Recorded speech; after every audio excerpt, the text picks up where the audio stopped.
Welcome to the Same Day Podcast, where we discuss driving incremental business growth and other topics related to real estate, property management, and entrepreneurship.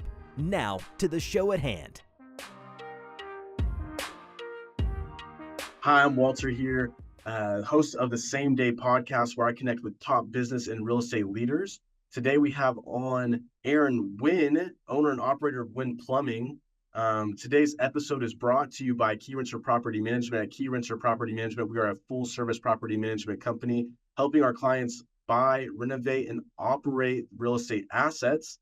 We help our clients build wealth while taking the headache out of property management. Aaron, great to have you on the show. How are you doing, sir? I'm doing great. I really appreciate you guys having me on today. Yeah, absolutely. We're super excited to talk with you and really learn and dive into some really cool questions that, a lot of owners ask us about, work orders that they might get with plumbing and stuff like that, and kind of, pulling back the curtain and looking in at different items that come up. And, kind of one that I was just recently dealing with, and the one I kind of just want to ask you right off the bat is what's your opinion on how long hot water tanks usually last for? Yeah, definitely. Great question. A lot of people are probably going to be surprised, but 10 years is what the average life on them is now. And I think a lot of the older folks will probably be surprised on that, because if you go out, or even if you live in an older home, you go out there and you check inside the garage or your utility closet, that water heater is probably going to be 15, 20 years old. And you're going to be like, what are you talking about, 10 years? And so they're just not manufactured. Unfortunately, just like the rest of the United States, we've kind of come away to a throwaway nation. And so it's more like, hey, let's limit how long this guy is going to last. And we've checked that across the entire board with all the manufacturers, and each of them are the same on it. Now, there are things you can definitely do to prolong the life of them. But yeah, 10 years on the traditional tank style water heaters is going to be about max on those. Okay, well, that's really interesting that you say 10 years, because you're right. When you go in and buy a property, sometimes usually it's past that 10-year point. What are some things, you just mentioned it, what are some things that we can do to those hot water tanks that help you last a little bit longer? Absolutely, yeah. And they're going to be a little different if you have the tankless. We've seen a huge rise inside of those guys versus these traditional ones. The traditional, you're going to have either a gas or an electric one. And it can vary on size. You can have the little 6-gallon all the way up to the 40-gallon, the most common. And the most important thing on those guys is going to be annually, if you can, twice a year, having them flush. It's not nearly as difficult with it. We'll see if we can't get a video and put that together and get it over to you guys on it. Usually takes 30 minutes or less if if a homeowner wanted to get in there and try that themselves. But it's just flushing it out, and that's going to keep all the sediment that's going to settle on the bottom of the tank, and it's just going to eat the bottom of that tank out. And so if we can flush them, then it's going to take all of that off the bottom of that tank, and it's just going to push it out, and it's not going to let it eat up as fast. And so if you can do something like that, that's definitely going to prolong the life. And then, of course, there's going to be a couple of code updates that you're going to be able to do, and it's just going to make it easier on that tank. A lot of times we see it in HVAC where they're going to oversize the unit for the house. And if you can do that, then it doesn't have to work as hard. Same thing if we brought it over to a residential house. So if it's 1.5 bedrooms, 40 gallons, that's probably going to do just fine for them. So if you keep the maintenance up on them and then you add the safety features in there, you're going to get definitely a little more life out of it. The one thing you just said right there is the safety features. And that's one thing I wanted to ask you about too is, a lot of times you walk into a house or a property and the hot water tank might not be up to code. And a lot of people don't understand that, when a plumber sees that, they have to bring it up to code because you are licensed and you have that stuff. Can you kind of explain what it means to bring a hot water tank up to code, and what's maybe the most common thing that you see that's not up to code that you see? Absolutely. Good one. That's a great question. And so, for me, originally I came from Stillwater. We just got tired of losing to OU, so we decided to move up here. But whenever we were there, though, they're a lot smaller. And so, like a water heater, it's just a matter of throwing that guy in, a couple supply lines, and we're out the door. Versus whenever you get into Edmond or you get into Norman, they lead the way in all of Oklahoma for their plumbing codes that they're going to enforce on it. And so it does vary from state to state or from city to city on their jurisdiction. They can go by 2 different ones, and they can even write their own codes in there. So I'm going to cover a broad one on it. And then there's some of the little particular ones that you'll see They kind of varies throughout the towns. So on them, we'd want to go off of first the sizing of your water heater. And on that one's going to go off of how many fixtures you have throughout the house. And so if we get in there and you have a jacuzzi tub, and then you're going to have 2 other bathrooms, well, a 40 gallons probably not going to get you anywhere. And so, especially if you have those jacuzzi tubs, you're only going to get it halfway up. And so then we'd want to size that guy properly inside of it. And a lot of people don't understand that on the older homes, they're not the tanks, they're not the same size they used to be. They're 2 inches bigger and they're about 3/4 inches taller. And so there's always a sizing to where we got to get that new tank that's bigger inside of these.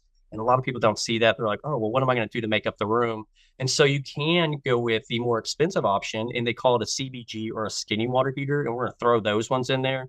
Again, there's a different cost on that just to remanufacture those ones back out and put them in.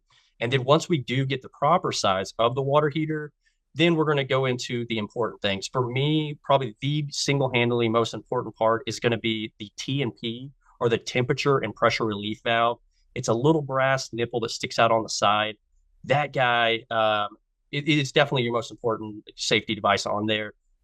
With it, if the pressure inside of it builds over 210 psi or gets over 200 degrees, it's going to pop that guy off. The number one thing we see is that they're either plugged, or else they're shoved into a space that's too tight and it can't pop off, or else they won't put a line down from it.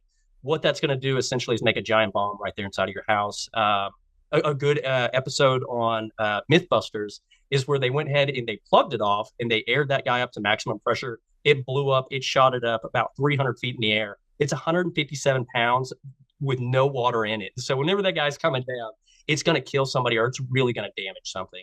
And so they're not something you want to play around with on it. You want to make sure that it can pop off. You want to have clearance for it.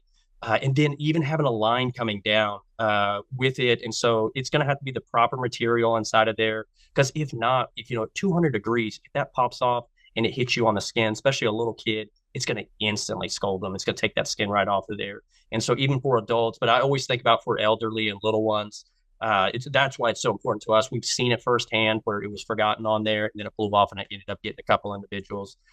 Even here in Oklahoma, we had one that was in a school, and they plugged the TMP off. It blew up, killed a couple of the kids. And so very, very, very important on those guys, the TMPs. Secondly, the water service valves. And those are going to be usually on the cold side coming in, or the right-hand side on top of it. If you just want to crank that guy on like twice, if you're flushing the water heater, perfect time to get up there, turn that guy on and off, just so the sediment doesn't build up in there. Because if you're not, whenever you get up there to turn it off, the little handle's going to snap off in your hand, and you're going to have water going everywhere. And you're like, man, what do I do? And so those ones is probably the second most important. I just make sure, and we always try to replace those whenever we get in there. We'll test them out. And if they look like they're functioning well, then you can go ahead and let it ride. But if there's any kind of question to it, I'll just replace those ones. And then third is going to be, if you have a natural gas water heater, I'm going to make sure that there's a service valve in an updated one. It should have a little red handle on it, or a big white one. And you want to be able to turn that gas supply off to it, just in case anything ever happens. If it's electric, I'll just find out where your breaker is, and then know, hey, in this breaker box, which one of these is labeled with a W/H? It may say water heater on there. And I would make sure I knew how to flip that off. So if anything ever happens with your unit, you can just run over there, shut the water off, shut the electric, shut the gas off, and then go and call your plumber and see what you need to do from there with it. A couple of the other ones, though, as we're running through, are going to be a sediment trap. And these are going to be for gas water heaters. What that guy's going to do, it's going to be underneath where your gas shutoff is, and it's just going to collect anything that may be blown through the gas line. Also, moisture buildup. It's going to collect in a little bitty at the bottom of a T. The reason they're important is because we've seen a huge rise on the gas control valves on the front of the water heater. It's going to be just a little box, blinking light on it. They've been going out a lot more. And so if anything gets blown inside of that, it's going to instantly mess it up. It's the most expensive part. It usually ranges anywhere from $550 to $850 to have them replaced. And so it's a huge expense on it. It's the brains of the operation. And so I'm going to try to protect that guy as best I can. And so that's why we'd recommend new gas shutoff, new sediment trap on each one of those, a new gas supply line over to it, so you don't have to try and take that blow. Now, most water heaters do come with a 6-year warranty on them, and so they're pretty good about going out on year 7. And so Sure, that's sure. yeah. And if we see one that's around year 6, 7, and it has the gas control valve go out, we'll usually let them know, hey, you can either just update it, get you a new water heater, or we can replace this. The bad thing is that it is a gamble. So if you replace that, you may get a year out of it. You may just get a couple of days out of it, and then something will pop on there, and you have to replace it. So it is an expensive one. So I wouldn't miss that sediment trap. How expensive is it to replace that valve? Like, let's say, like instead of replacing it, just replacing that valve, and maybe you get a year out of it. Like, how expensive is it just to, like, what would you say? Like, if you got 2 years out of it, is that a win, or is it more cost effective just to go ahead and replace it at Yeah, that point? yeah. We've definitely seen a rise in the water heater. It goes back to cost, and so like on the material side of it, everybody across the board, they've all gone up, especially after COVID. A lot of them they've seen, hey, we can get these rates out of it. We're going to stick to them, and we have not seen a drop on that. And so most of the gas control valves they almost tripled in price, and so that's where we'll see them anywhere from 550 to 850 to replace those guys, just Wow. depending on who you have going in there on it and the make and model on that guy. And so those are definitely something I'd want to protect, just because that's a huge expense on it. And so if you're almost $1,000 in on a water heater and you only get a year out of there, I mean, I know me personally, I'd be like, ouch, that hurt. Yeah, absolutely. And I mean, you kind of blew my mind. I didn't realize that one, kind of little nipple thing on the hot water tank is that, imperative to not making it into a bomb to blow up. I mean, that's Yeah. really, crazy that, you can go in there and see that stuff when you go look at a hot water tank and, quickly realize that, hey, this isn't safe. And, to Yep. protect, not only the person that's living in the property, but also the asset as well, too. It's really Yep. important to make sure those things are all up to code. I Yes. guess, Aaron, kind of scoping out a little bit, and I know we just dove in straight to hot water tanks because it was on my mind, but I guess kind of scoping out, what are some core issues that you've seen in the plumbing industry lately that you've been having to deal with on a either day-to-day basis or let's say a monthly basis, but like what's a core problem that you've seen pop up recently? So there's definitely a few of those ones on there. Probably the biggest one, and I'm not complaining because it keeps us busy, but flushable wipes. We see Sure. those guys a ton.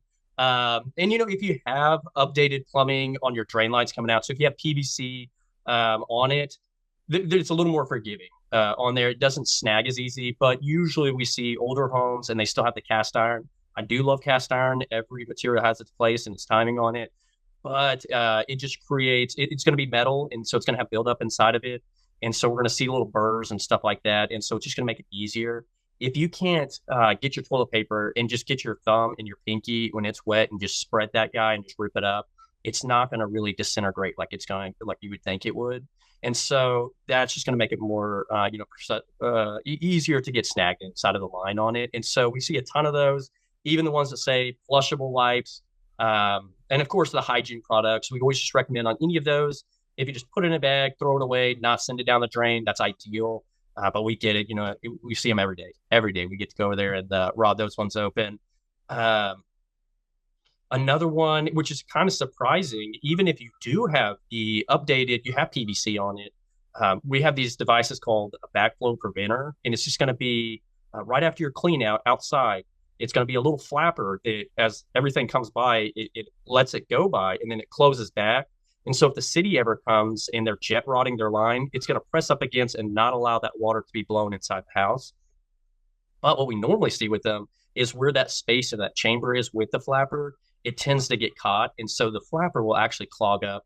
And so that ends up making an issue on itself. Now, it's a safety device, it's required to be there. And whenever we see them, we're like, ouch, man. But a lot of times, homeowners can go out there and they can just check it if they have one of those. And so you're probably going to see a clean out, a big circle, and then another clean out cap. That big circle in the middle, I pop that guy open, take a look at that flapper. If it starts looking grungy or it's just not flapping real easily, I'd replace those. And that's something that, homeowners can do themselves on it. And so I'd watch those two guys probably the most on there. And then it's going to be probably back to water heaters, the Sure. flushing them out. And the more important one is going to be tankless water heaters. And so those ones don't flush like any of the traditional water heaters do. They're going to be a little different with it.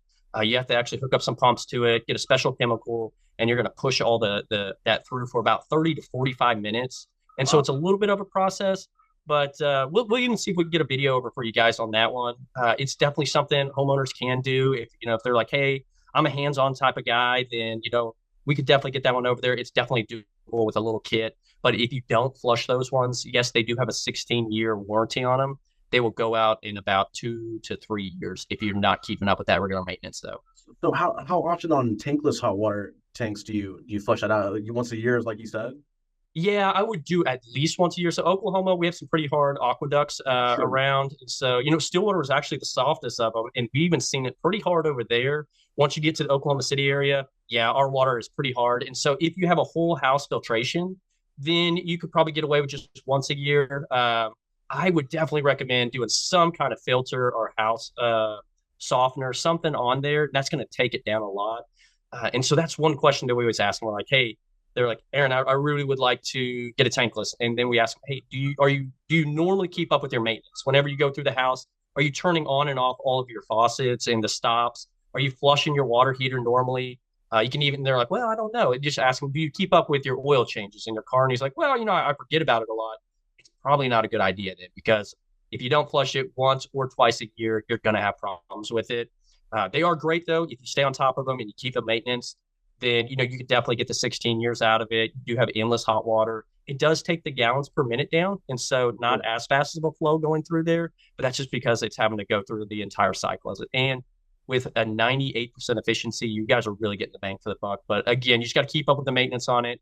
I would recommend, if you don't have a house filter or any kind of softener, twice a year. Twice a year. Gotcha. Well, that's really good to know. And you said something interesting earlier. You said, flushable wipes and stuff like that. I want to go back to that real quick because I know that for me, I have some little kids and they're going through potty training and they have those like flushable wipes and stuff like that. Do you often see, other like, let's say, I would say, kid products like diapers or stuff like that go down the toilet often? Is that something that you see often? We usually see that a lot more on the in elderly homes or else daycares. Yeah, we definitely see toys and stuff like that as they're getting flushed down. If it happens, what we usually recommend to everybody is, if you haven't flushed yet, don't flush. Just leave it there. If you have flushed, just don't flush. Or even if you drop, like, let's say, a ring or some diamond rings or something like earrings, something like that, down your sink drain, just turn the water off as fast as you can to it. There's still, a possibility that it can be retrieved. If it was a toy going down the toilet, hopefully it's just stuck in the toilet, which is a lot better than being stuck inside of the sewer line.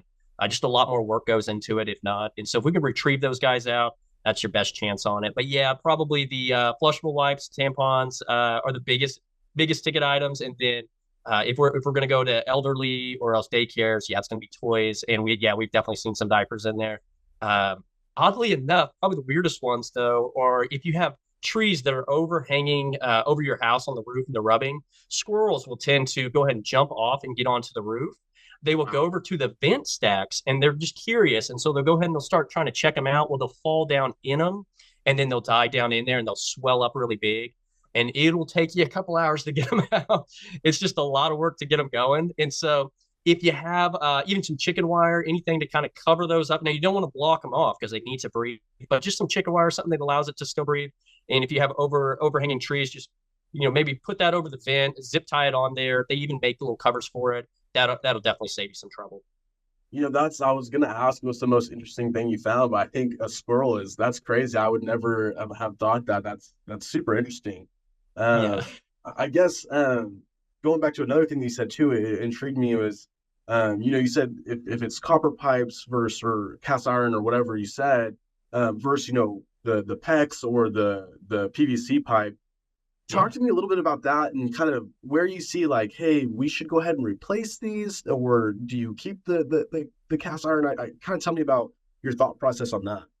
Yeah, definitely. I guess we'll start with the drain side first, and then maybe jump over to the water lines because there's going to be a pretty big one on there as well. The most common drain lines we see are going to be cast iron, especially around the OKC Metro. A lot of older homes. Now, as you get onto the outskirts of it, a lot of new homes are going up, and so you're going to have the PVC.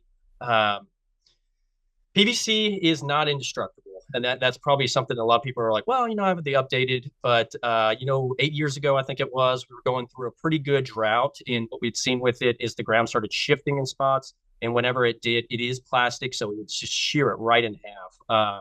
Or if there's a bunch of settling on it, it can snap that guy. If it's not properly installed and you have back, pitch on it, then it can definitely just fill up and create the same problems. And so it does have its weaknesses.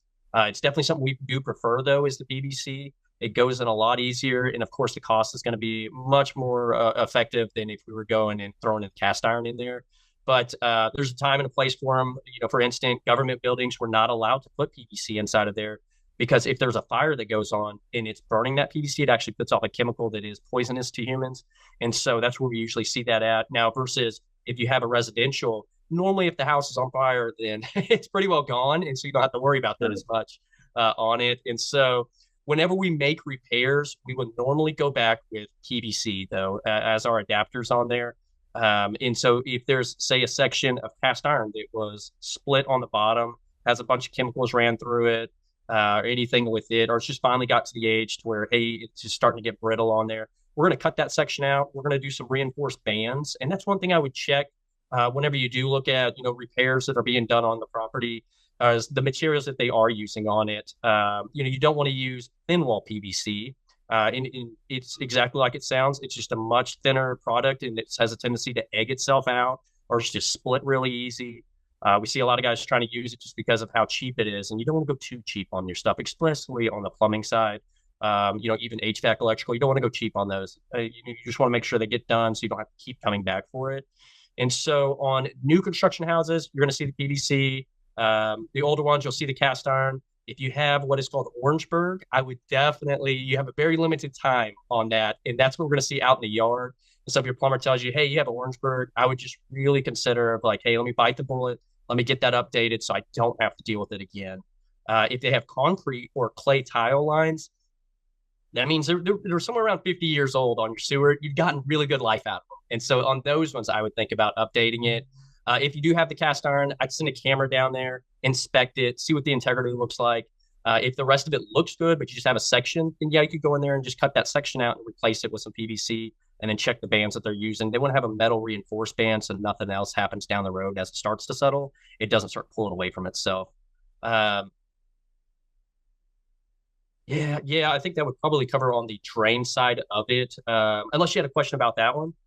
No, I think that was really good. I think that I might have a follow-up question after you do the inside, or are you talking about the inside of the home next? Yes, sir. Yeah. What's the difference between and I guess you might say this in your answers, the difference between the PEX or the PVC versus the copper one, because we just had a freeze, what's more effective and kind of, what does that look like? Yes, sir. Absolutely. So switching over to the water lines, you are usually going to see one of two. Is going to either be PEX or it's going to be a copper. And now throughout the metro over here, you can still see a wide variety. If you have anything that's a gray, it looks like PEX. It's flexible like PEX, but it's going to be a Quest pipe and it's going to be a gray pipe or a poly. That one, they actually had a class action lawsuit. And so if you're checking the property, you're thinking, hey, I really like maybe to buy this. That's something I'd ask them to throw that in there. Hey, can we get all this poly removed and get it updated to something a little more common? And if you have CPVC, that's what all of Texas had. So whenever they had their freeze, that's why they were hurting so bad. It does not stand up well to any kind of freezing. Versus Oklahoma, we're usually a little more used to that. And so there are two different types of PEX. There's going to be a PEX A and there's going to be a PEX B.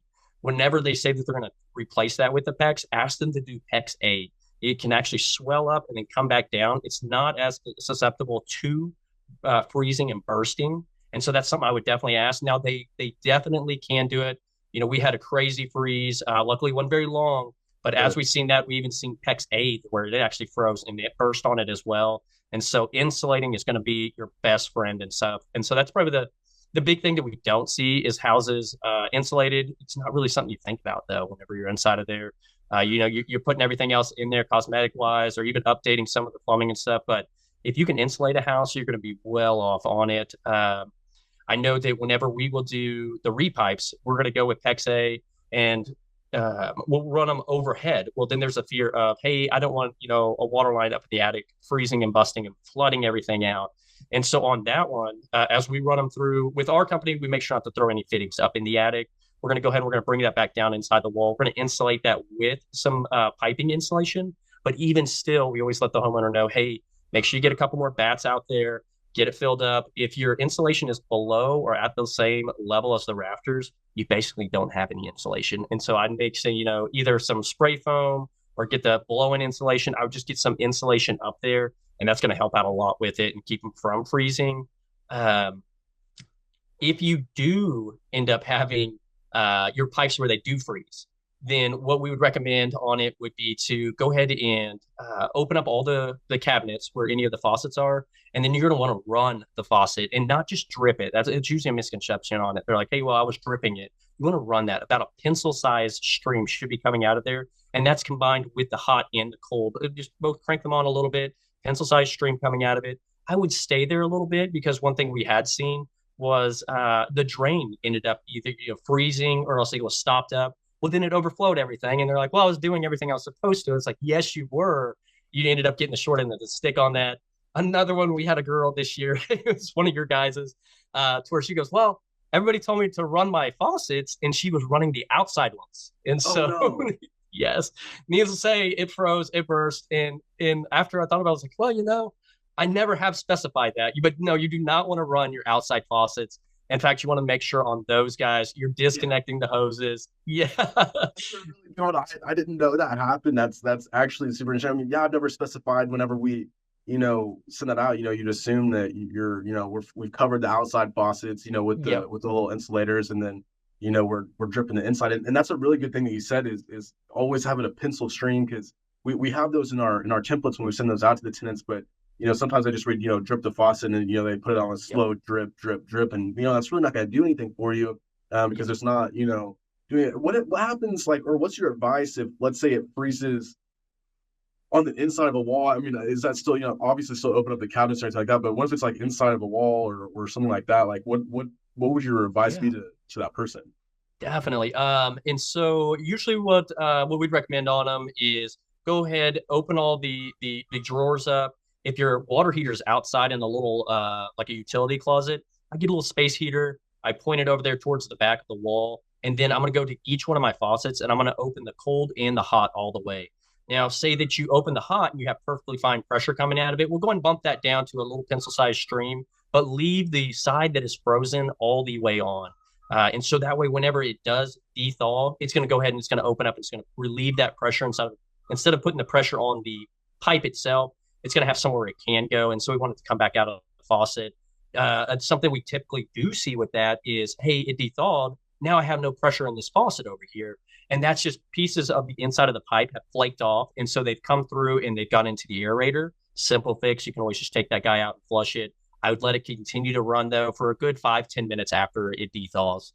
That's such a good point, because honestly, I think your first reaction whenever your pipe freezes or whatever, you don't want to leave it on. You want to go ahead and shut the water off, but that's not, I guess, where the water is actually coming from. You want to shut it off either at the point or like you said, leave it open. I guess is the best thing to do, is leave it open, and so that way it has someone to go. It's a really good thought. I feel like our human reaction is to go ahead and turn it off, and hopefully that's not where it's at. But yeah, that's a really good point. I guess, changing gears a little bit, kind of going into just a little bit different of a topic. What is something that you see where maybe an owner can save a little bit of money on making a repair themselves versus calling a plumber out? Where's that tipping point at that you see typically? Yeah, definitely. So for us, I'm a little bit old school with them. And so whenever I plumb something, I plumb it to where the homeowner has an opportunity, if they want to, and they feel confident enough, and they can go in there. I'm going to make sure that it is something that they can work on. For instance, water heaters, whenever they're being put in there, if your plumber, if he's hard pipes at copper all the way down to the water heater, and he screws it on there, and then they solder the whole thing up, more than likely, most people are not comfortable with, oh man, I got to cut these copper lines, these metal lines, I got to cut them out and then replace it, versus, hey, if we throw a couple of flexible supply lines on there, well, then you're going to feel a little more confident being able to go in there and just turn a nut, take that guy off and put the new one in there. They are plumbed like that for specific reasons, just for, like we're saying, they're like, hey, well, we want to kind of cut that middleman out. We don't want them touching it. We want to touch it. And there are some instances like tankless. I would leave that up to a professional. I don't I don't change the belt or anything on my car. I was like, hey, let me go take it over to a professional on that. And so we'd be about the same way. So there's some things that we'd be like, hey, I wouldn't touch it. But there's a few things like rebuilding your faucet. So say that you have a faucet that's constantly dripping. That's a great beginners or like a DIYer. If it's a homeowner, hey, you could get in there, watch a couple videos if you wanted, and there's a ton of them on YouTube. There's a lot of the plumbers out here that we upload videos on step-by-step how to do it. And so I would just try it. That's what I always tell them. I'm like, hey, if it's something you think you can do, try it. Because if you're a good plumber, it doesn't matter. I'm going to get in there and I'm going to be able to fix it. And so we can make anything happen on it. And so on those ones, I would try with the faucet rebuilds, see how you do on that, and then you can move on a little more from it. One thing we do see though is the shark bites, and they have the pros and the cons to them. Your plumber should not be throwing them on, and the reason I say that is because if you're paying, plumbers aren't cheap, and so if you're paying for them to come out there, they need to show that expertise. They need to make sure that it's an actual permanent fix. Now, if you read on Shark Bites deal, they do say, hey, yes, we back it up by 10 years. It is a permanent fix. We just see a tendency of them failing a lot, and so I know personally.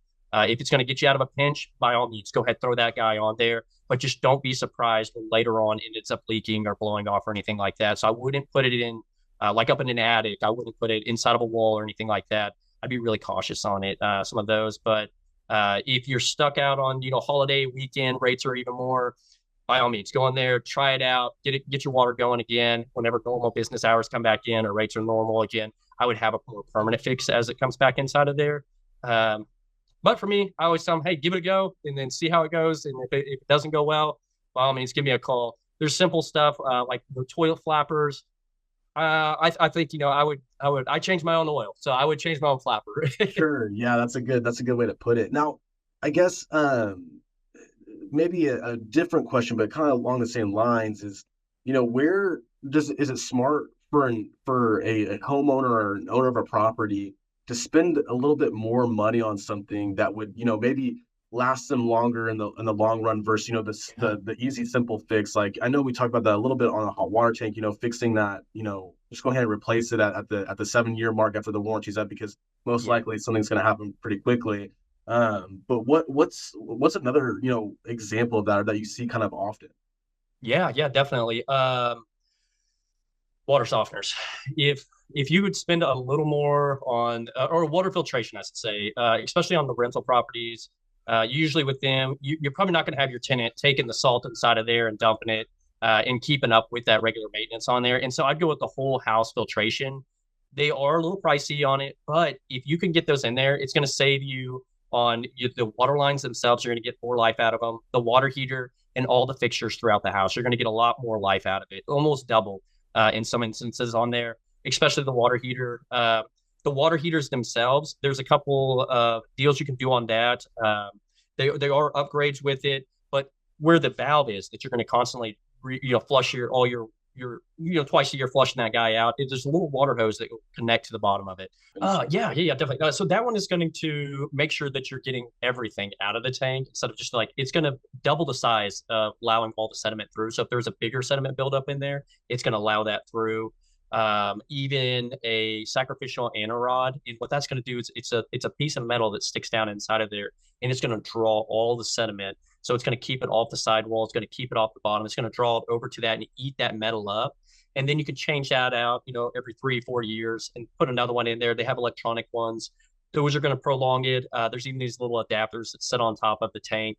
That's going to guarantee another 3 years on top of it. So you could really, maybe 15 years out of it. So what we're seeing out of the old tanks, if you did everything you're supposed to, hammer arresters, the expansion tanks, valves on both sides, and sediment traps, stuff like that on there, if you're doing all that to your water heater, really upgrade that guy, give it the best chance possible, normal flush on it, you're going to get some great life out of it. Same with the house, whole house filtration systems. If you can do that, it's going to prolong the life of all your fixtures, the water heater, and the water lines themselves. And so I'm a big fan of those guys and making sure you can upgrade those. If you're in a house that you see if you've had more than one slab leak, because that's also something that's pretty big around here. And we usually will see it on homes with copper lines underneath the slab. Whenever you have that, usually you're going to wake up and you're just going to have water popping up somewhere, or there's a hot spot somewhere throughout the house and your water pressure has dropped down. Or else you're going to get a bill from the city saying, hey, your water usage has doubled. You're at 50,000 gallons. And you're like, oh my gosh, what is happening here?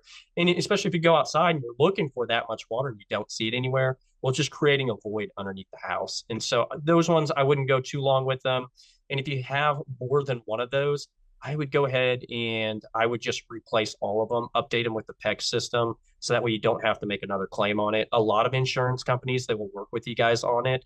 That's something that we're very familiar with as it comes through. They just want to know if, hey, is it normal wear or tear, or is this installation error? And so that's something we always work with them on it, see what it gets covered on there. Because if you can, I just get it over with and then update that guy out.